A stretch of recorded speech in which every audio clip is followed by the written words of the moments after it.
Well, the ongoing postal strike is having an impact on various sectors of the economy as well as remote communities. CTV's Scott Hurst has more on this story.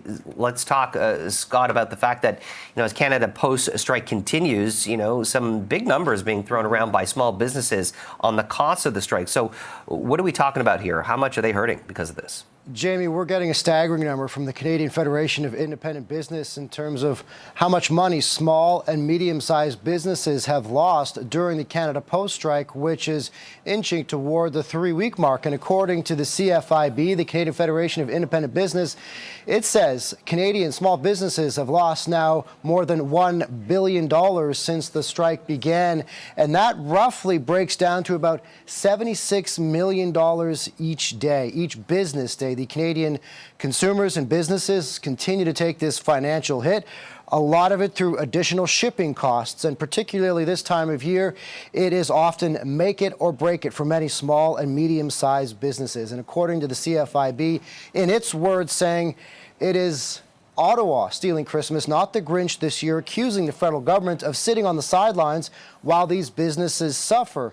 Out of a survey from the Canadian Federation of Independent Business of 3,800 businesses, the strike has negatively impacted 3/4 of small businesses, and just under 70% of small business owners want the government to introduce some sort of back-to-work legislation. So that is why the CFIB, along with other retail groups, business groups, including the Retail Council of Canada, urging Ottawa to step in and impose binding arbitration or, Jamie, introduce back-to-work legislation to salvage the critical holiday shopping season, which, as we've been hearing from businesses over the past couple of weeks, Jamie, it really is a time where these 4 to 6 weeks leading up to Christmas, leading up to the holiday season, is really many businesses make so many of their margins. Are we getting an idea of the sentiment of how Canadians are feeling about this ongoing strike as we head into the holiday time?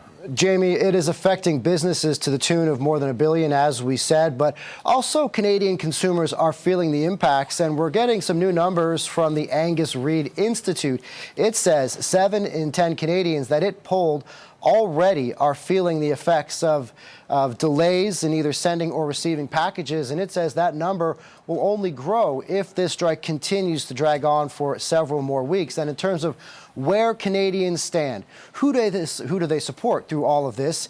It appears to be somewhat split. According to Angus Reid, about 1/3, 34% say Canada Post is right to push back on union demands, as Canada Post itself has really had a hard time business-wise over the past several years. And a similar number, slightly lower, 29% say they stand with the union in its fight for a new contract. So, Jamie, it appears Canadians are roughly split on who they support in all of this, but many Canadians and Canadian businesses are now sounding the alarm, speaking out, saying this is negatively impacting them or their business. And we're hearing that many small businesses are losing a lot of money through all this. And in the meantime, at the negotiating table, it appears the two sides remain quite far apart, with no more talks scheduled at this time. That's CTV's Scott Hurst. We appreciate that report. Thank you.